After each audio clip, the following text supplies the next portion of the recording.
Buenos días, buenas tardes y buenas noches para los que nos están viendo aquí alrededor del mundo. Es un placer para nosotras, grandes mujeres chilenas, tener el espacio para poder hablar de estos temas que son tan importantes y que muchas veces no le damos el espacio necesario, como es en este caso el trastorno bipolar. Es por eso que tenemos dos grandes invitadas. Esperemos que podamos aprovechar bien de todo lo que ellas nos van a transmitir. También para las personas que aún no tienen un diagnóstico, personas que no saben cómo comunicar este tipo de situaciones. Y pensemos que somos un gran grupo en el cual podemos tener la confianza y también la curiosidad, ¿no? Para poder conocer lo que es el espectro bipolar, que a pesar de muchas cosas, aquí nos van a explicar, seguramente hay distintos niveles en donde muchas personas pueden llevar una vida lo más normal y corriente. Así es que para que también vayamos botando estos tabúes. Bien. Bienvenidos, esperemos que esta hora de conversatorio sea productivo y enriquecedor para todos. Así es, les damos la bienvenida entonces a Flavia, a Marcela, y les cuento un poco sobre la Fundación Círculo Polar, para introducirnos ya en el tema con nuestras invitadas. Desde 2018, bajo la dirección del doctor Jorge Cabrera, un grupo de pacientes, familiares y profesionales se reúne para psicoeducarse, eso es importante, sobre el trastorno bipolar. Las sesiones que inicialmente eran presenciales y por supuesto se adaptaron a la virtualidad en 2020 por la pandemia que a todos nos afectó, mantuvieron su calidad. Y este grupo busca fomentar el autocuidado, el respeto y la confianza, derivar estigmas y crear una sociedad más inclusiva y libre de discriminación, utilizando la psicoeducación como herramienta para mejorar la salud mental y además fortalecer vínculos. Así que muy linda misión y muy relevante para nuestra sociedad. Muchas gracias. Muchas gracias por ese espacio. Resumir de manera medianamente elocuente. Súper bien resumido, muchas gracias por este espacio. Es súper importante poder estar acá, hablar de salud mental y de bienestar, porque muchas veces uno empieza hablando de la bipolaridad, pero el mayor recado es el bienestar y la calidad de vida que todos podemos acceder con o sin diagnóstico en salud mental. Así es. Paulina. Hola, Flavia y Marcela. Bueno, voy a leer un poco una pequeña biografía de Flavia, brasileña de nacimiento, casi más de 30 años viviendo en Chile, economista, magíster en literatura en la Pontificia Universidad Católica de Chile, tesis de la Esperanza, fundadora y presidenta de la Fundación Círculo Polar, miembro del Consejo Asesor del Ministerio de Salud y miembro de la Comisión Regional de Protección de Derechos de las Personas con Enfermedades Mentales. Y también tenemos a su brazo derecho Marcela Berni, directora y cofundadora de la Fundación Círculo Polar. Gracias por estar con nosotros y por tener este espacio para dar a conocer su trabajo. Muchas gracias. Es muy importante para mí que Marcela esté acá. Siempre está la presidenta, yo soy la vocera. Bueno, yo estudié literatura, estudié retórica, pero sin Marcela realmente la fundación no existiría. Y nuestro concepto más importante de la fundación es el par, ¿no? Es uno de los conceptos de la psicoeducación. Tenemos que estar en par. Y la Marcela es mi par y nosotros nos apoyamos mutuamente. Escuché que ustedes hablaron de espectro bipolar. Es curioso porque pocas personas hablan del espectro y es así. El espectro es un espacio amplio, ¿no? Donde existen varios subtipos de bipolaridad, ¿no? La bipolaridad tiene varios subtipos. La Fundación Círculo Polar nace porque mi hijo, que hoy ya cumplió 35 años, en el año 2016, él tiene una primera depresión, un primer síntoma así muy suave de lo que vendría a ser después diagnosticado como trastorno anímico bipolar. Pero en ese entonces apenas apareció como una depresión. Nosotras no estábamos psicoeducadas, ni yo, ni mi familia, ni mi amiga Marcela. ¿Y qué pasó con ese paciente? ¿Qué es lo que pasa con muchos pacientes? lo diagnosticaron como depresivo, que es un error fatal, porque tú das un antidepresivo a un paciente que tiene un trastorno bipolar y ese paciente hace un viraje y se va hacia una manía, porque el trastorno bipolar se caracteriza por tener 3 fases bien marcadas: la depresión, la estabilidad o la eutimia, que es donde queremos estar la mayor parte del tiempo y donde aprendemos a estar con psicoeducación, y la manía o la hipomanía, dependiendo del subtipo de bipolaridad. Pues bien, a mi hijo lo diagnosticaron el año 2016 como depresivo. Le dieron un antidepresivo sin un estabilizador del ánimo y él se fue a una hipomanía. ¿Qué significa eso? Que ele saiu de seu estado depressivo, entrou a um estado eufórico, onde os pacientes têm ideias assim de megalomania, vendeu todo o que tinha, deixou seu emprego, agarrou suas coisas porque já era um homem independente e se foi a viver à Índia. Durante 6 meses, viveu nas calles de Índia, dormia hasta com os perros, por lo que me contou depois, porque estava em uma hipomania, não? Donde se pierde un poquito el juicio de la realidad, donde uno tiene ideas que no son muy aterrizadas. En su caso, como él hace hipomanía porque tiene un subtipo 2, no llegó a tener una psicosis, pero sí estaba con su realidad alterada. Y como eso es un trastorno bipolar, y eso oscila, el ánimo oscila entre depresión y manía, terminar essa mania vino uma depressão mais forte com ideação suicida. E aí ele debuta, como dizemos na jerga psiquiátrica, ele debuta francamente em um transtorno bipolar, porque a ideação suicida está muito associada ao transtorno bipolar. 1 de cada 6 pacientes podem suicidar-se. É assim de grande a escala. Então, ele me chama de Índia e me disse, quero suicidar-me, não? E eu, muy intuitivamente, no lo enfrenté, pero le dije, por favor, ven para Chile y déjame concluir eso contigo. Fue lo único que tenía que decir en este momento. Cuando él llegó en Chile, la historia fue otra, porque él sí vino. Yo creo que, y hemos aprendido como gatekeepers, que las personas que están dando avisos de que están con una ideación suicida, ellos realmente están pensando en suicidarse. No es un mito, ¿no? Pero a la vez, si ellos están hablando sobre eso, es porque quieren ayuda. No hablan de forma directa, pero hablan de forma indirecta. Y tenemos que tener una escucha activa, que yo la hice de forma muy intuitiva. Hoy yo sé hacer como gatekeepers, que soy formada en eso, pero antes de una forma intuitiva, yo hice una escucha activa y le pedí para estar conmigo. Cuando llegó aquí, la frase que es un clásico en un programa que hicimos de prevención del suicidio, yo le dije, mira, no sé cómo salir de eso, pero no me sueltes porque yo no te soltaré. Y eso fue un comienzo de un camino donde fuimos peregrinando en consultorios psiquiátricos para entender lo que estaba pasando. Hay una prevalencia, o sea, hay una estadística que dice que el paciente con trastorno bipolar, entre el primer síntoma y entre el primer síntoma y hasta que él recibe su verdadero diagnóstico pasan 10 años en promedio. En esos 10 años el paciente pierde la vida, pierde los amores, pierde el trabajo, su vida se desconstruye porque nadie sabe cómo lidiar con eso. En nuestro caso tuvimos mucha suerte, pasaron solamente 2 años, porque el año 2018, cuando él llega, nosotros, después de peregrinar en muchos psiquiatras y consultorios, encontramos la Sociedad Chilena de Trastorno Bipolar y específicamente al doctor Jorge Cabrera, que hoy es profesor adjunto de la Universidad de Chile y era un experto con un posgrado en Alemania en bipolaridad. Y ese doctor nos cambió la vida. Y nos cambió la vida primero por el diagnóstico rápido y certero, porque tiene mucha especialidad. Uno tiene que tener esa suerte de encontrar a alguien que sepa identificar la bipolaridad, en primer lugar. Y segundo lugar,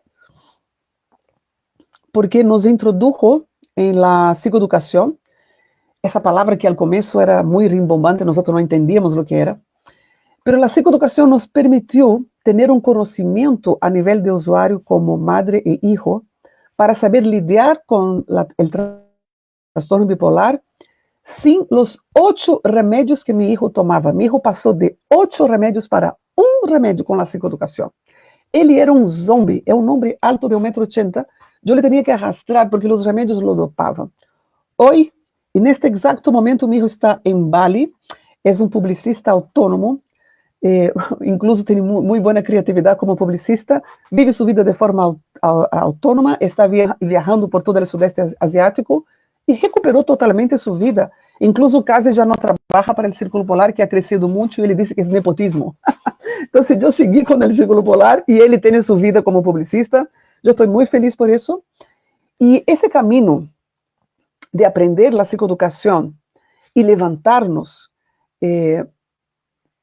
del peso del estigma y del peso de tanta medicación y de tanto desconocimiento y levantarnos hacia mucho conocimiento de psicoeducación, una monoterapia de remedios, ¿no? Un solo remedio, y la autonomía de madre e hijo, que hoy podemos mirarnos a los ojos y tener una relación recuperada, todo eso le quiero contar también sobre eso, es lo que enseñamos principalmente en el Círculo Polar. Si quieren interrumpirme, no sé si voy muy rápido. ¿Voy? ¿Sigo? Ya. Entonces, está muy claro. Sí. Mi portuñol está bien, si no la Marcela me puede... Yo doy clase en Chile hace 30 años, pero el acento en portugués no se me va. El acento es precioso y se entiende todo perfecto. Ay, qué bueno, muchas gracias. Le da un plus. Qué bien, muchas gracias. Entonces, la fundación nace con esa ansiedad y yo también tengo que agradecer mucho a Paula Trujillo, que también es fundadora.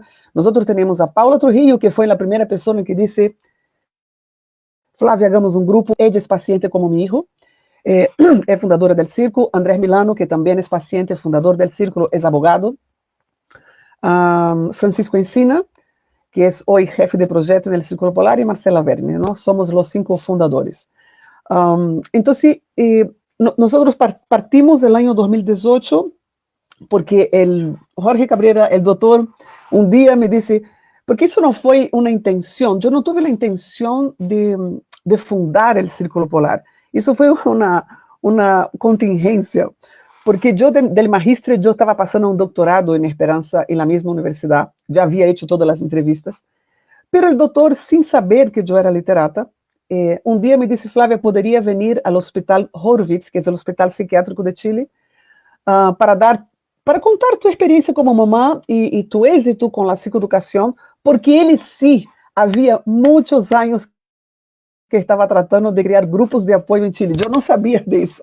Él trataba de enseñar la psicoeducación y grupos de apoyo, pero como todos los médicos, muy formal, muy cuadrado, entonces él no lograba formar mover las voluntades de los pacientes y de los familiares para integrar un grupo de apoyo.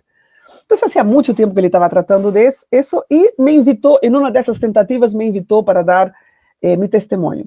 Yo llego sin saber eso en un hospital, había un auditorio, tenemos fotos de eso en nuestra página web, lleno, yo creo que había unas 100 personas ahí con médicos, pacientes, familiares.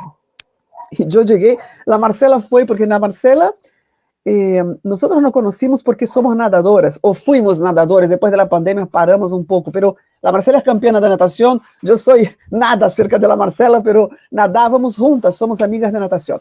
Y la Marcela siempre me acompañó en todo. Entonces, ella fue la primera persona que llegó ahí para estar acompañándome ahí. Y yo llegué y vi esa multitud de gente y pensé, Dios santo, yo no sabía lo que iba. Pero soy profesora de literatura, sé hablar en público, entonces conté mi historia. Para esa ocasión, mi hijo había hecho un PowerPoint, es publicista, eso también es un buen match, él tiene mucha sensibilidad audiovisual. Hice una exposición ahí, sin saber que eso era la semilla de la Fundación Círculo Polar. Porque cuando yo terminé, los médicos no querían más hablar, los pacientes se amontonaron en volta de mí, del doctor, y nosotros, y la Paula Trujillo estaba ahí y dijo, por favor, hagamos un grupo, el doctor insistía también, y yo pensaba en mi cabeza, ay, mi doctorado yendo, yo perdiendo mi doctorado, que pensé, esos son 2 gigantes, yo no puedo hacer las 2 cosas juntas. Y pensando en mi hijo y pensando en mi propia vida, pensei, não, isso é, eu estou aqui para isso. Eu senti que atravessei um umbral aí, que aqui é um chamado, não? Eu sou literata, estudo o Renascimento, os clássicos, então tenho toda essa utopia em minha cabeça e me senti assim, puxa, como um personagem de livro recebendo um grande chamado. E pensei, bueno, adiós doutorado, enfrentemos esse desafio. E hicimos o primeiro grupo, que começou com 40 pessoas.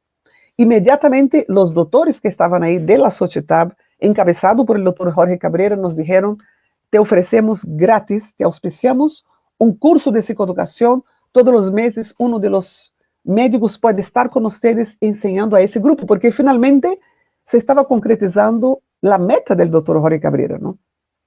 Para mim foi toda uma surpresa, mas para ele era uma meta. E eu se lo agradeço muitíssimo. Creio que ele viu a possibilidade de fazer esse match, porque eu sim posso animar um público. Eu sempre digo, eu posso levantar um muerto com meu discurso. Me encanta.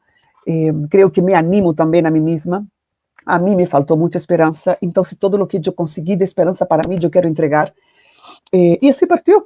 Partimos com 40 pessoas, a pouco andar éramos 100, 150, 200, essa coisa começou a crescer. A Marcela, que não participava da fundação, em algum momento disse, eu te tenho que ajudar, porque isso, ela me via com muito trabalho. E a verdade é que a entrada de Marcela, há um antes e um depois, porque ela nos ordenou a todos. Por isso me dá muito gosto que esteja aqui comigo, porque Flávia Gal não é Flávia Gal sem Marcela Verni. E, bueno, hoje temos, de allá para cá crescemos muito, temos mais de 16.000 seguidores nas redes sociais. Marcela tem mais de 1.500 pessoas organizadas em círculos de apoio. Não sei se Marcela quer comentar um pouco, mas nós tivemos que parar de receber gente por la quantidade de pessoas, e nesse momento estamos vendo como nos financiamos para poder seguir, porque isso era um trabalho voluntário, mas chegou um ponto que não podíamos mais seguir de forma voluntária, aunque eu e Marcela praticamente estamos de forma voluntária, pero há muitos facilitadores, muita gente envolvida em todo isso, não? E essa é a primeira etapa. Hoje temos um canal gratuito em YouTube, onde as pessoas podem ver todas as charlas de psicoeducação. Seria um agrado poder compartilhar esse vídeo de hoje também com vocês. Então, tanto os pacientes como as famílias, como os profissionais da saúde podem psicoeducar-se com nossas charlas, porque aí está a ciência, que são os doutores, mas estamos nós outros, os expertos por experiências, como eu e meu filho, que sabemos sair do inferno, sabemos viver com um transtorno bipolar de uma boa forma. E a pouco andar, nós fomos recebendo outras pessoas, outros pacientes com outros transtornos, transtorno anímico depressivo, transtorno de ansiedade, transtorno esquizofrenia, e se foram sumando, porque eu creio que hoje somos a fundação mais organizada de pacientes da saúde mental em Chile. Temos várias alianças também com universidades e com hospitais. Eu estive em um hospital el lunes, por isso também estou meio sem voz, dando uma charla a profissionais da saúde, desde o ponto de vista do experto por experiência. Estive ayer na Universidade São Sebastião, conversando com a jefa de saúde mental del MinSal, em um conversatório público. E nós vamos desestigmatizando a saúde mental e sembrando esperança com a psicoeducação e com os 4 cursos que hoje contamos com eles dentro de del equipo, ¿no? De nuestro equipo. Então, ha sido um trabalho realmente maravilhoso. Cambiou minha vida para sempre. No sé si Marcela quiere comentar algo. Sí, súper interesante y como empezó también la fundación, sobre todo de un caso propio, que fue el de tu hijo y ahí fue creciendo. Es verdad lo que tú dices, que la parte de los médicos es una parte, la científica, y tu parte fue de contar tu testimonio y de empezar a hacer crecer, porque este grupo empezó a crecer y es súper importante que la ayuda que ustedes brindan como el acercamiento a haber vivido el caso de la bipolaridad.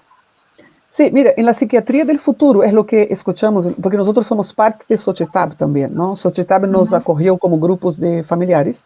Entonces, ellos hacen un seminario internacional todos los años, con invitados de toda la parte del mundo sobre trastorno anímico en general.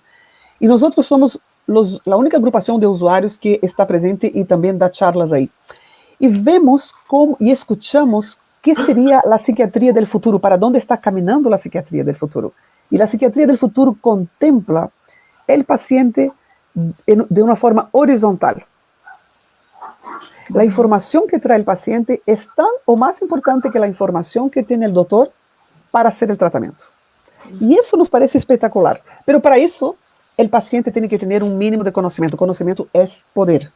Y el conocimiento que ele necesita es psicoeducación, ¿no? El paciente tiene que entender, por ejemplo, a nivel de usuarios, sobre los remedios. Hay más de una charla en nuestro canal de YouTube explicando la importancia de conocer de una forma muy simple cuáles son las consecuencias, cuáles son los efectos de un remedio, de otro, qué es lo que podemos tomar, qué es lo que no podemos tomar, porque hay médicos que también no saben sobre el trastorno bipolar. Entonces tenemos que llegar, nosotros nos decimos en la fundación que no somos pacientes, somos conscientes. Eso es lo como nos definimos, porque estamos conscientes y activos frente al médico que nos va a medicar. Confiando en el médico, pero también confiando en nuestro conocimiento, ¿no? Tiene que haber un acuerdo. Eso es la psiquiatría del futuro. Qué bien. Marcela, ¿quieres aportar algo? Bienvenida. Hola, buen día. Yo creo que lo que hizo Flavia fue muy explicativo. Solo contarles un poco cómo funcionan nuestros grupos de apoyo, que los tenemos alrededor de todo Chile, e incluso tenemos personas que están fuera de Chile, que se han unido a nosotros, ya que estamos en el ciberespacio, no tenemos una sede física, pero eso ha permitido que muchas personas de otros países, sobre todo los países de Sudamérica, estén en nuestros grupos. Y prontamente, yo creo que el próximo año, a principios de enero, seguramente vamos a abrir ya grupos internacionales, como de México, Perú, Argentina, vamos a armar como 2 o 3 grupos. Entonces nosotros recibimos a las personas, les hacemos una pequeña introducción a la psicoeducación que le llamamos, que es para dar una pequeña base de conocimiento, porque las personas cuando llegan a la fundación, la verdad es que llegan con mucho desconocimiento y eso les provoca mucho miedo. Entonces nosotros al principio le damos esta charla y de acuerdo al lugar donde ellos viven, hemos separado los grupos por servicio de salud. Entonces, cosa que ellos sepan también cuáles son los médicos, cuáles son los hospitales que les corresponden por la zona donde ellos viven. Entonces está pensado así. Estos básicamente son grupos de WhatsApp. Y la idea es también generar encuentros presenciales, como ya que están más o menos cercanos, ellos poder hacer estos encuentros, porque claramente el vínculo que se forja cuando uno ve a una persona presencialmente es otra cosa, la persona se siente mucho más valorada, más querida, más vista, entonces eso ayuda también a la recuperación. Como bien decía Flavia, nosotros trabajamos con pacientes, son parte de nuestros equipos y uno ha visto la transformación de ellos desde que partimos hasta ahora y son personas que están súper bien en general. Uno ve que son personas que están trabajando muy bien, que se desenvuelven muy bien y son capaces de entregar muy buenas herramientas a las personas que se nos acercan. Y con respecto a lo que comentaba Flavia con el encuentro horizontal, yo creo que ese es el gran valor que nosotros tenemos, que las personas llegan, claro, ellos vienen de la consulta del médico, pero resulta que ellos ven al médico allá arriba, como un dios. Entonces, como que lo que ellos te dicen es cierto, pero uno a veces quiere que te den una recomendación, pero yo quiero saber, si usted me dice, quiero preparar una comida, pero yo quiero que usted me diga cómo se hace la comida, no solamente que me diga eso. Entonces acá también ellos te dicen, mira, vas a tomar esto, te vas a sentir así, pero es muy diferente a que un paciente te diga, yo estuve ahí, yo tomé y esto fue lo que me pasó. Entonces, esa experiencia que todos aportan lo que hace que la gente se mantenga acá y adhiera al tratamiento y que sea un tremendo complemento para los pacientes y también para las familias, porque también acogemos a las familias. Tenemos grupos de familiares. Que es súper importante eso también, porque también ayudan a que la familia también a vivir con esta persona con la enfermedad. Claro, sí, pero ahí dale, Marcelo. Que la otra cosa que pasa con las familias, yo creo que de todas las personas que se nos acercan, los que tienen menos conocimiento, yo creo que son los familiares de los pacientes, porque el paciente va al médico y a veces el familiar lo dejan afuera porque es adulto. Entonces lo dejan afuera, entonces la persona queda con un tremendo desconocimiento, porque además a veces los pacientes son muy herméticos, entonces no te van a contar todo. Entonces nosotros ahí entramos con la psicoeducación, que si bien es prácticamente lo mismo que para el paciente, pero también damos como no sé si son recomendaciones, pero como para que la persona pueda entender lo que el paciente siente. ¿Ah? Y tenemos una actividad muy bonita que hacemos también los días lunes, que se llama Círculo Abierto, en que hay algunos que son para toda la comunidad y ahí se encuentran pacientes con familiares y viene un familiar, por ejemplo, y se encuentra con un otro hijo que no es el tuyo, pero él te cuenta y tú escuchas el mismo relato que te contó tu hijo, pero ahí cuando viene de otra persona te hace mucho más sentido. Oh, Así es, así es. sí, Y sí, no, aprovechando lo que dice Marcela, y si hay alguien acá que me esté escuchando que sea familiar de un paciente con trastorno bipolar, hay algo muy importante. Nosotros, uno de los conceptos de la psicoeducación es la epigenética, ¿no? Epi del griego por encima de la genética. Mi hijo trae el trastorno bipolar genéticamente de su papá. Entonces yo podría decir, hoy sabemos de eso, ¿no? Porque el papá fue casi prácticamente diagnosticado junto con él. Pero yo podría decir, eso es un problema genético, yo no tengo nada que ver con eso. Eso es un graso error. Yo soy la epigenética, yo soy el contexto inmediato de mi hijo. Si mi hijo hubiera tenido una madre no depresiva como yo fui, porque yo tampoco sabía que tenía una depresión, él tal vez no hubiera desarrollado su genética, porque no todas las personas que tienen la genética de la bipolaridad van a desarrollar el diagnóstico. Entonces nosotros aprendemos que el diagnóstico pesa sobre el hombro del paciente, pero nace en todos nosotros, en la familia, en la madre, en los hermanos, en los vecinos, en la sociedad. El factor social, la epigenética, en el trastorno bipolar y en muchos diagnósticos de salud mental, yo me atrevería a decir en casi todos, van a definir el pronóstico para bien o para mal. Entonces yo asumo ese diagnóstico con mi hijo. Yo asumo que mi hijo seguramente sufrió negligencia afectiva de una madre muy depresiva, ¿no? Yo me he recuperado, él se ha recuperado, nosotros hemos recuperado nuestra relación, no desde la culpa, sino que desde la esperanza de haber aprendido y de poder construir de un punto hacia adelante, ¿no? Y eso es muy importante, porque la epigenética pesa mucho. Ese diagnóstico no es de mi hijo, ese diagnóstico yo lo asumo como mío también, y es juntos que podemos mirarnos a los ojos con plenitud y felicidad, y en un vínculo donde el conocimiento que pasa de un lado a otro es confiable, y eso es mitad del tratamiento, ¿no? Tenemos mucha transparencia, mucha sinceridad de la etimología popular sincera en la cara, ¿no? Podemos hablar con mucha confianza, y eso también es tratamiento, ¿no? Es muy terapéutico. Entonces yo hago un llamado a las familias que no estigmaticen a sus familiares con el trastorno y recuerden que nosotros somos parte de ese pronóstico, para bien o para mal. Eso es un concepto de psicoeducación, la epigenética. El otro concepto que no quiero dejar pasar de mostrar es ese, ¿no? Aquí es bueno, tal vez se vea al revés, es un registro del ánimo, ¿no? Y un plan de seguridad. Dos herramientas de psicoeducación para aterrizar un poquito ese concepto. El registro del ánimo, que puede ser en papel o en apps, en aplicativos de celular. Puede ser, hay uno que en inglés es eMood. Es un lugar donde uno puede registrar el ánimo todos los días, ¿no? En mi caso, mi hijo no quería, estaba muy deprimido cuando empezó todo eso, y yo mismo registraba. Entonces uno aprende a conocer la curva de su trastorno bipolar, porque cada paciente va a tener una curva diferente. Y si nosotros conocemos cómo es esa curva de su trastorno, podemos prevenir las crisis, ¿no? Es muy importante conocer cómo oscila nuestro ánimo, y a cada paciente va a ser de una forma diferente. Y lo otro es el plan de seguridad. Nosotros hacemos un plan de seguridad que tiene todos los componentes necesarios para evitar también una crisis, ¿no? El truco aquí es evitar las crisis, porque las crisis también dejan efectos neurotóxicos. Entonces tenemos que intentar pasar el máximo de tiempo en eutimia. Y hay pacientes que pasan 10, 20 años en eutimia.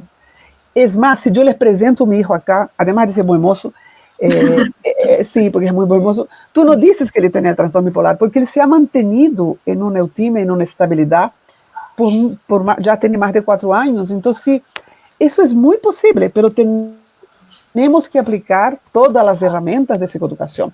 Nosotros hemos lanzado un libro en español, que es ese, con el doctor Cabrera. Él escribió el libro, yo escribo el capítulo 15 nada más, y es un libro de psicoeducación del trastorno bipolar para pacientes y familiares, está en español. Ya me pidieron también traducción a Brasil, alguna vez saldrá en portugués, que saben italiano. y eso también es el conocimiento, el poder que nos da la psicoeducación para pararnos frente a la vida y defender nuestro lugar al sol en la sociedad con mucha esperanza y sin estigma.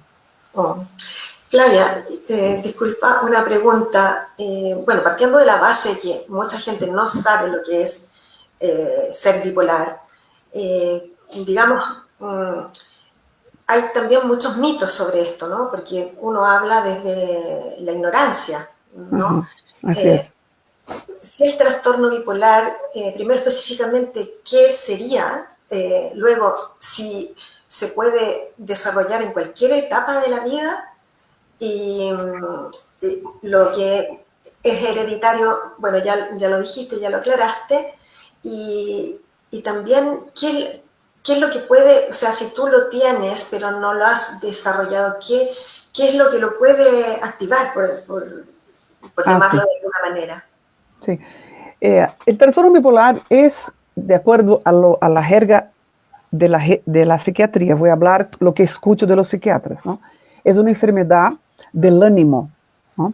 Que tiene 3 fases, la depresión, la estabilidad o la manía o la hipomanía. La diferencia entre la hipomanía y la manía es que la hipomanía es una manía menor, que no incluye psicosis, por ejemplo, porque es un subtipo que tiende más a la depresión que a la manía.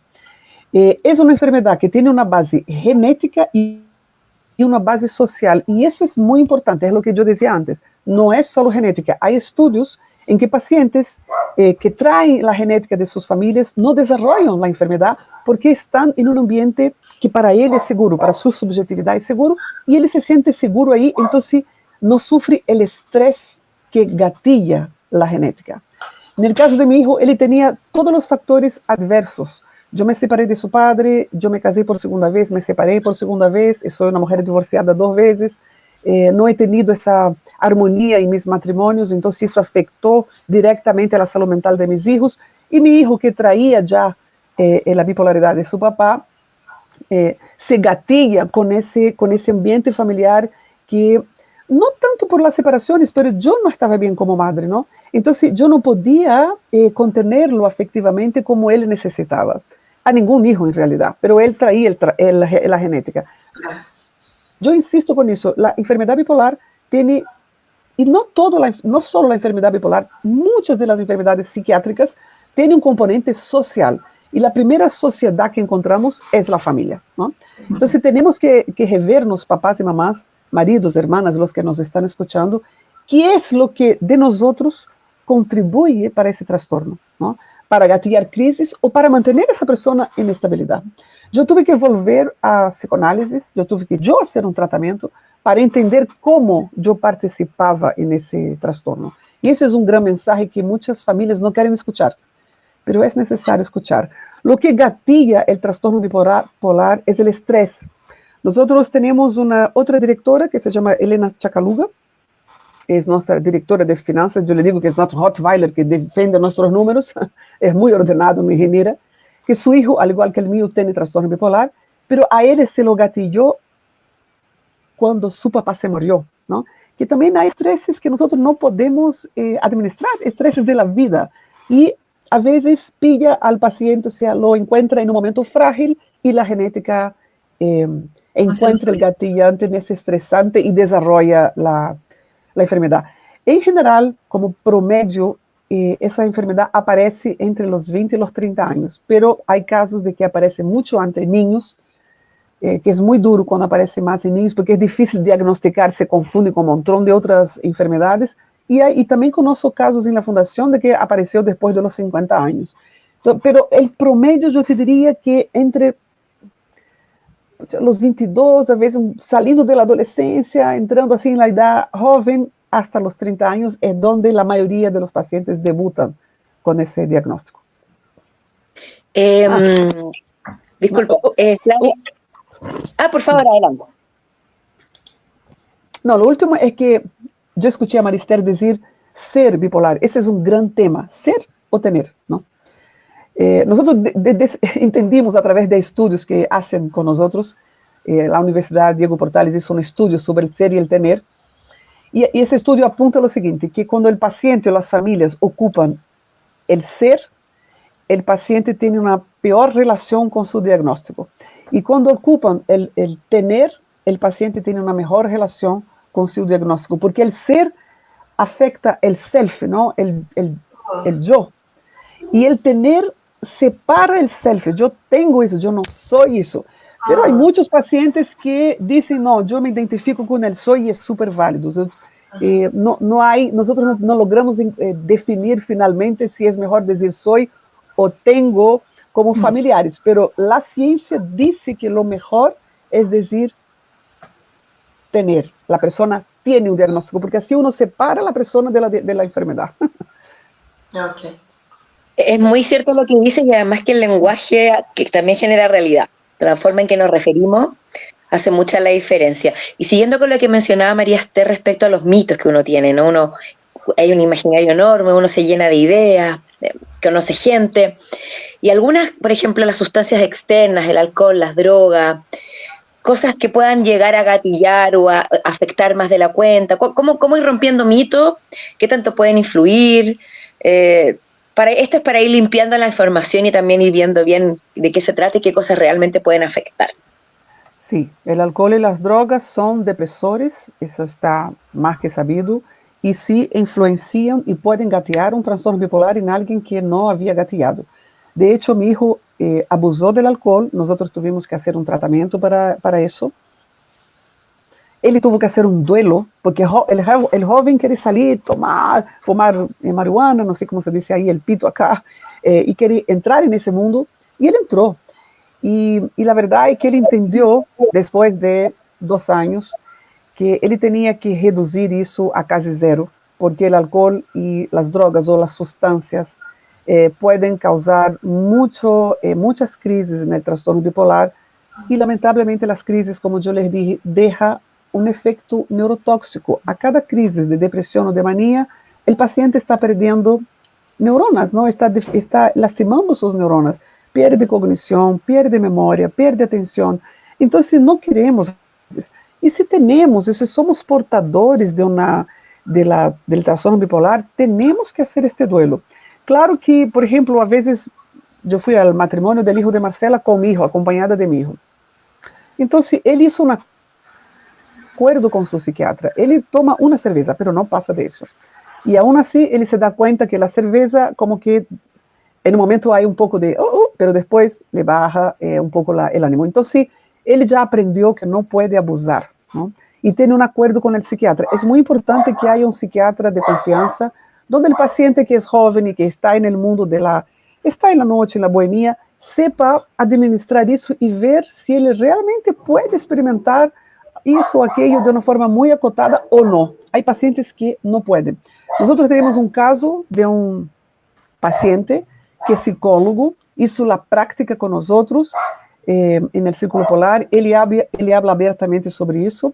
Todo lo que eu hablo aqui, eu estou autorizada por mi hijo. Isso é muito importante. Eu não posso falar nada de seu histórico sem que ele me autorize, já? E eu estou falando de esse paciente porque ele também está em YouTube e também dá suas conferências e não tem problema com sua história. E ele tem um TUS, que é um transtorno por uso de substância. Ele tem o transtorno bipolar e, además, tem um TUS. E ele luta constantemente contra esse transtorno, ¿no? Del abuso del alcohol. E no seu caso é mais alcohol que drogas. E meu hijo não chegou a desenvolver um transtorno, não chegou a uma adicção. Ele apenas teve que moderar e aprender a reduzir e a quase zero a relação com alcohol e drogas. E é verdade, o alcohol e as drogas são gatillantes del trastorno bipolar, del diagnóstico del trastorno bipolar e também de crisis en el trastorno bipolar. Entonces hay que hacer ese duelo y alejarse del alcohol y drogas y aprender eso, ¿no? Bueno, súper interesante lo que estás diciendo y ¿Qué pasos tiene que seguir una persona que sospecha que tiene un trastorno bipolar? Porque a veces las personas no aceptan que están en depresión o sienten algo diferente en su cuerpo, que les da una señal de que tienen que hacer algo. Pero si sienten algunos síntomas, ¿cómo ellos podrían detectar que podrían Mira, hay un test, autoteste, que podría dar un pré-diagnóstico. Solo un médico dentro de un consultorio clínico puede definir qué es trastorno bipolar. Pero los mismos médicos nos enseñaron el MDQ, Mood Disorder Questionnaire, que está MDQ para bipolaridad, que está en internet en todos los idiomas y está en nuestra página web también, en que el paciente responde, creo que son 12 o 14 preguntas. Si el paciente responde positivamente más de 7 o 8, la probabilidad de que tenga un trastorno bipolar es muy grande. Ahora, los vínculos de confianza dentro de la familia, eso no tiene que ver con el amor, ¿no? Es más que amor, porque a veces amamos, pero no logramos establecer la confianza. Yo lo digo por experiencia propia. El amor no es suficiente. Uno tiene que saber expresar nuestras emociones de buena manera y establecer vínculos en que el conocimiento que transita de un lado al otro es consistente y es confiable. Eso se aprende. Entonces, el vínculo de confianza es donde el paciente va a poder llegar y empezar a hablar de lo que está sintiendo. Y la persona que está escuchando, si está preparada, y si está preparada al menos a aprender, puede hacer una escucha activa, ¿no? Los síntomas, por ejemplo, de un paciente que no sabe que tiene bipolaridad, que fue el caso de mi hijo, empieza a no dormir. Ellos no duermen 5, 6, 7 noches y no se sienten cansados. Al día siguiente tienen una energía, pero de Superman, de Superwoman. O sea, ellos no duermen. Esa sintomatología de no dormir es muy reveladora de un posible trastorno bipolar. Por ejemplo, cosas que nosotros no sabemos. ¿Cómo que una persona no duerme? Mi hijo no dormía de chico, pasaba noches sin dormir. Yo me acuerdo de entrar en su cuarto y pillar, tenía 7, 8 años, él ya presentaba algún síntoma, porque no es un insomnio, son noches seguidas sin dormir, ¿no? Por ejemplo, o al revés, si la persona está en un cuadro de manía, duerme más de 12 horas, de 15 horas, está prostrado en la cama, también es un síntoma de la depresión bipolar, dependiendo de la fase. La persona también puede tener, no le pasó a mi hijo por suerte, él desarrolla otros trazos, pero la persona puede empezar con gastos que son excesivos y además de excesivos son desnecesarios. Hay una paciente que me comentó que ella se compró 4 máquinas de lavar ropa. ¿Quién compra 4 máquinas de lavar ropa? No es porque ella estaba comprando mucha ropa para ella, no, compró 4 máquinas. ¿Dónde tú pones 4 máquinas? Es obvio que ahí hay algo que está fuera de lugar, ¿no? Esa pérdida de la realidad y de hacer hipergastos también pueden tener una la noción de la realidad y pueden tener sexo con cualquier persona si están con un trastorno bipolar no tratado y no saben aún. Entonces todo eso, si la persona aprende y está medicada, no pasa. Lamentablemente, como los pacientes caen en esos, digamos, en estas fallas sociales cuando no están medicados y cuando están en crisis, eso es lo que da el estigma para el trastorno bipolar, porque una vez que la persona se estabiliza y acepta su diagnóstico y toma su tratamiento y practica la psicoeducación, nada de eso va a pasar. Y es más, los pacientes con trastorno bipolar estabilizados y comprendidos y bien acogidos, yo creo que son las personas más lúcidas y sensibles del planeta. Es impresionante escuchar a un paciente cuando él está bien estabilizado, amado, acogido. Bueno, y ahí la historia está llena de ejemplos de personas que fueron artistas, presidentes de la República, ingenieros, cientistas, que tenían el trastorno bipolar, ¿no? Bueno, Van Gogh tenía el trastorno bipolar. Y así mucho. Entonces, lamentablemente las crisis dejan el estigma, pero hoy día estamos en 2024. Nosotros tenemos la solución, las medicaciones hoy día son potentes. Una persona con trastorno bipolar puede vivir una vida absolutamente normal, sin síntomas, y con el apoyo familiar y social. Claro, eso es importante que lo entienda la gente, porque como está estigmatizada la enfermedad mental, que es importante, que tienen que diagnosticarse, tratarse para poder vivir una vida normal, que se puede. Claro, claro. Y eso que hablas tú, Flavia, digamos que tienen como una energía inagotable, ¿no? Inagotable. Y por eso mismo me imagino que será muy recomendable que realicen alguna actividad física que les haga canalizar esta energía. Marcela, ¿quieres responder eso? La Marcela es la tutora de los... Esa pregunta es maravillosa. Okay. En realidad, cuando una persona está en una manía, su cerebro está sobreexcitado, por lo tanto, lo que tenemos que hacer es justamente lo contrario. Entonces, si la persona está en una manía, tiene que descansar como que tuviera una gripe, por ejemplo, mantenerse tranquilo, en un ambiente oscuro, silencio. Y si la persona está en una depresión, que lo que quiere es estar acostado, quieto y oscura, tiene que hacer todo lo contrario. Salir de ahí, hacer ejercicio, tomar sol, levantarse temprano. Entonces, el ejercicio es el opuesto. Yeah. Cuando una persona está en una manía, es como que yo fuera en auto, recorrer 100 kilómetros, pero en primera. Claro. El motor se va a fundir. Claro. Ahora, la parte como fome es que cuando la persona está en manía, está como súper productiva, se siente dueña del mundo y no quiere salir de ahí. Claro. Una manía también puede ser una persona que lee toda la noche, que no necesariamente tiene una energía para hacer cosas físicamente, Claro. sino que también puede ser que se le ocurra leer 3, 4, 5 libros durante la noche. Que a veces uno dice, está leyendo nomás, no pasa nada. Entonces es súper importante que las horas de sueño sean en la noche, porque uno dice también que puede ser, yo también duermo, sí, pero hasta las 2 de la tarde. No, pues ese sueño no sirve. El sueño que estamos hablando aquí en psicoeducación es el sueño durante la noche, entre las 9, 10 de la noche hasta las 7, 8 de la mañana. Nosotros tenemos que aprovechar mucho la luz del sol. La luz del sol es muy importante. Entonces eso, el recado es cuando una persona está en manía, es tratar de que baje las revoluciones lo antes posible porque eso genera un daño. Y mientras más manías tenga, más daño va a tener. Entonces eso hay que tratar de evitarlo de todas las formas posibles.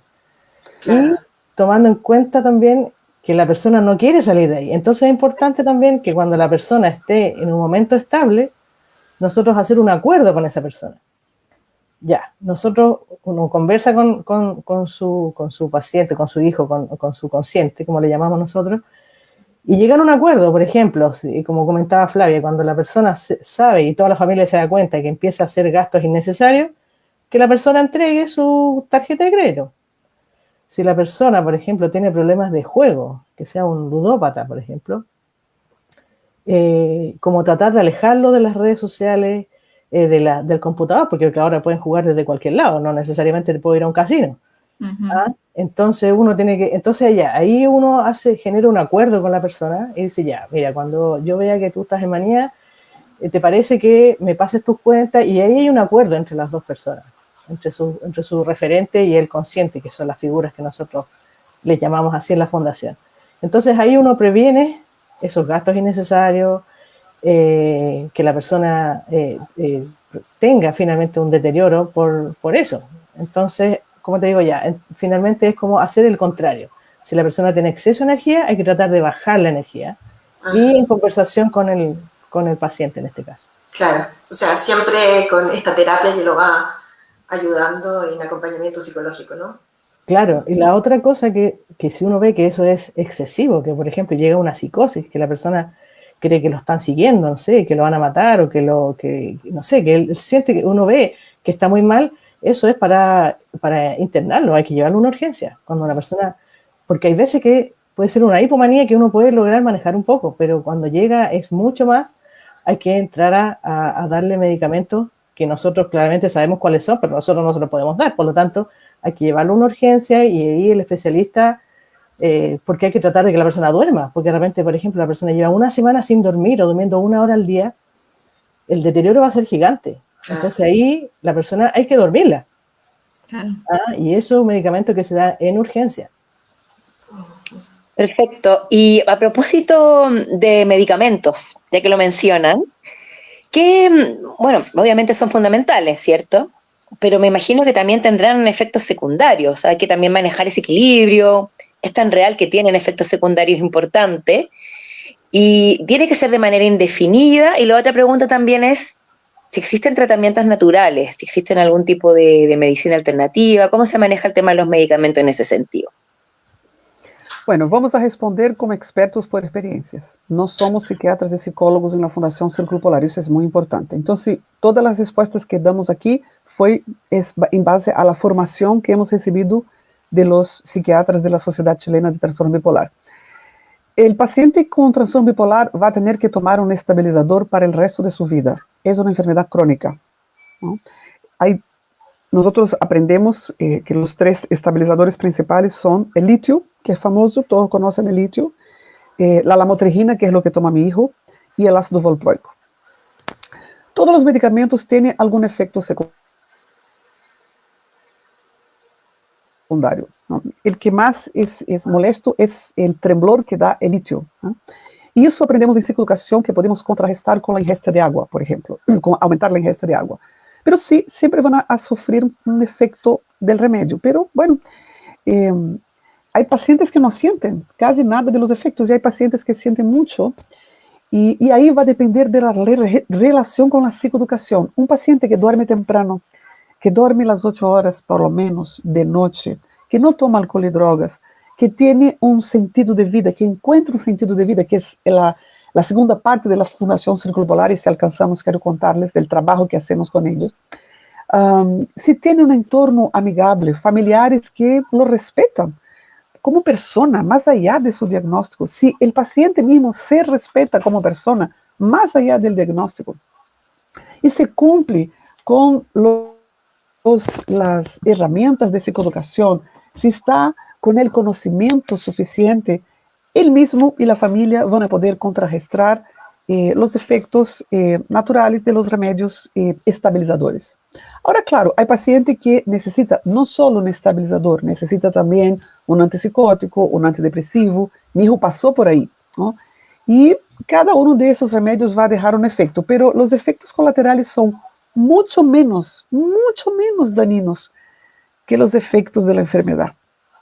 Como dijo Marcela, si ellos están en manía, están como poner una primera en un auto mecánico y andar 100 kilómetros, van a fundir el motor. Y eso sí provoca un efecto neurotóxico, cosa que los remedios no van a hacer. Los remedios pueden afectar otros órganos y para eso hay exámenes mensuales. Por ejemplo, las personas que toman litio tienen que hacerse la litemia. Y la litemia mide la cantidad de litio en la sangre, que no puede pasar de un rango, si no me equivoco, entre 0,6 y 0,8. No puede pasar de eso, ni disminuir de eso para hacer lo que tiene que hacer el efecto correcto. Entonces, claro, las personas, es como tener diabetes, la persona tiene que estar haciéndose exámenes constantemente para medir su litemia o los otros remedios que tiene, ¿no? Entonces, el conocimiento es fundamental y la psicoeducación para tener una buena relación también con los efectos de los remedios, que sí existen, claro que existen, y es una enfermedad crónica, ¿no? Las primeras recaídas, los primeros motivos de recaída en el trastorno bipolar es abandono de la medicación y alcohol y drogas, ¿no? Entonces, si la persona tiene que aprender a tomar menos remedio y un máximo de psicoeducación y convivir con esos efectos, no hay solución hasta ahora. Sobre remedios naturales, nosotros no hemos sido formados aún sobre eso en la Fundación Círculo Polar. No tenemos ningún curso sobre eso, yo me considero ignorante para responder esa pregunta. Está perfecto, se entiende muy bien. Muchísimas gracias, Flavia. Queremos compartir con ustedes algunos comentarios que nos han dejado en Facebook, que de las personas que nos están viendo. Por ejemplo, Jimena Lara dice: muchas gracias por compartir tu experiencia y conocimiento sobre este trastorno, Flavia. Es muy útil, clarificador e interesante. Gracias, Jimena. Y ella también dice felicidades a Círculo Polar por su importante trabajo. Así que maravilloso. Muchas gracias, Jimena. Muchas gracias. Y también tenemos a María Fernanda Espada, si no me equivoco, ¿sí? que dice, qué maravilloso trabajo de Círculo Polar. Felicitaciones. Gracias por compartir y darnos la posibilidad de aprender y comprender esta condición. Así que María Fernanda, muchas gracias y como ustedes pueden ver, está teniendo también un efecto entre quienes nos están viendo y eso también es lindo porque tiene que llegar a todas las personas. Así que muchas gracias. Sí, súper interesante el trabajo del Círculo Polar y también es para visibilizar este trabajo, todo el trabajo que hacen y también el que están formando los monitores de bienestar, que nos decía Flavia, y que es importante también que la gente conozca de esta enfermedad para que sea tratada. Así es. Mira, aquí pasa algo muy importante. Estamos yo y Marcela. Yo tengo un familiar con bipolaridad, Marcela no tiene ninguno. Marcela representa la sociedad que tiene que estar informada para poder también ayudar, ¿no? Exacto. La salud mental, nosotros tenemos todos que tener información sobre salud mental. La Marcela es un gran aporte a toda mi familia. Y no solo la Marcela, toda su familia aporta a mi familia y es un sustento para nosotros que sí convivimos con el trastorno. Sobre el trabajo que nosotros estamos haciendo, se nos ocurrió a todos, en un momento, no solo psicoeducar, pero también aventurarnos en empresas, en colegios, en universidades, como monitores de bienestar. Y montamos un curso. Nosotros tenemos 3 conscientes, o pacientes, como llamamos los pacientes, que estudiaron un curso en Estados Unidos, en la DBSA, trajeron para Chile. Nosotros hemos traducido eso. Y a esa traducción nosotros incorporamos elementos del Mi Magíster de la Esperanza, elementos de la psicoeducación de Xochitl y elementos del Gatekeeper del QPR. Son 4 cursos en uno que nosotros hemos formado y a los pacientes que tienen más disposición para ser relatores y monitores de bienestar, nosotros hacemos un curso. En este minuto tenemos 2 jefes de equipo, Isis Herrera y Francisco Encina. Son 2 pacientes que saben enseñar a ser relatores y monitores de pares. Nosotros empezamos eso en obras de la Cámara Chilena de Construcción, que abrió una licitación, nosotros postulamos, ganamos, eran más de 30 iniciativas, nosotros éramos la única iniciativa con pacientes y familiares, y ganamos esa licitación. Entonces, las obras de la Cámara Chilena de Construcción, que son varias, es un montón de obras que se juntan en esta Cámara, nos invitan, nos contratan a los relatores de bienestar y ellos llegan a las obras. Hay mucho suicidio por precipitación en las obras, en la construcción, ¿no? Hay muchos problemas de ánimos. Y nuestros pacientes llegan con todas sus herramientas de psicoeducación y se transforman ahí en monitores de bienestar, son remunerados por esto, encuentran un sentido en su propio dolor y hacen del dolor una herramienta de trabajo y de ayuda al próximo. Es muy bonito.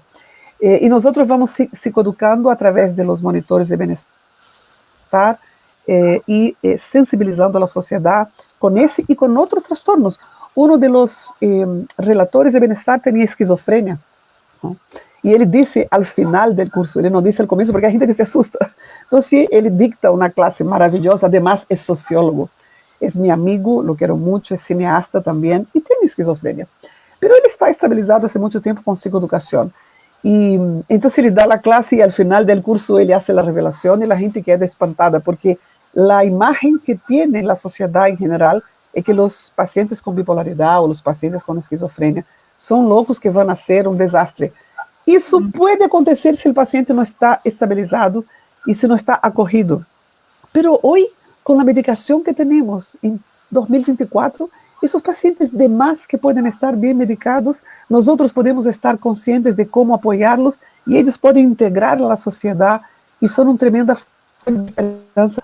Yo estuve seleccionada para un TED Talk acá en Chile, fui llegando hasta el final y al final yo y la Marcela hicimos un video muy casero, yo creo que por eso no pasamos, y donde mi discurso se centra principalmente en que los pacientes de la salud mental pueden no tener las respuestas que necesitamos para hacer de este un mundo mejor, pero ellos tienen las preguntas correctas, porque esas preguntas que nosotros en general no nos queremos hacer, que son incómodas, ellos se las hacen, ellos se nos hacen, ellos son inquietos mentalmente, y escucharlos, para mí, es una gran fuente de esperanza, hoy que ya perdimos esperanza en muchas instituciones espirituales, políticas, nosotros ya no, científicas, ¿dónde nos agarramos, ¿no? para fomentar nuestra esperanza. Bueno, escuchando um paciente que esté estabilizado, claro, e esté em sua estabilidade, são lúcidos, são inteligentes e nos ajudam a questionar aquilo que sí devemos questionar e que, em geral,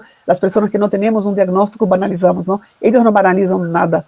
Todo é muito importante e escuchá-los é uma maneira de crescer e de fazer deste mundo um mundo muito melhor. Muchas gracias, Flavia. Muchas gracias, Marcela. Estamos llegando al final. Se pasó volando. Interesantísimo todo lo que comentan. Más allá de lo que uno pueda saber o conocer, siempre hay sorpresas, siempre hay aprendizaje. Así que vamos a seguir entonces difundiendo y esperamos que todas las personas que no hayan escuchado puedan haber aprendido algo nuevo y hayan quizás encontrado algún alivio o algo especial para poder sobrellevar esta situación. Así que muchísimas gracias por estar con nosotras hoy día. Muchas gracias a ustedes por esa oportunidad. Gracias. Gracias, Flavia. Marcela.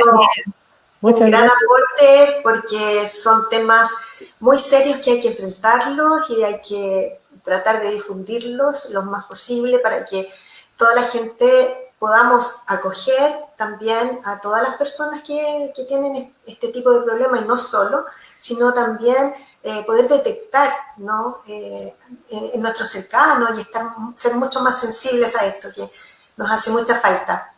Así es que muchísimas gracias a todos. Y una última cosa, que también ellas necesitan mucha ayuda. Como es una fundación, tienen mucho trabajo y también necesitan recursos también para seguir adelante con su trabajo.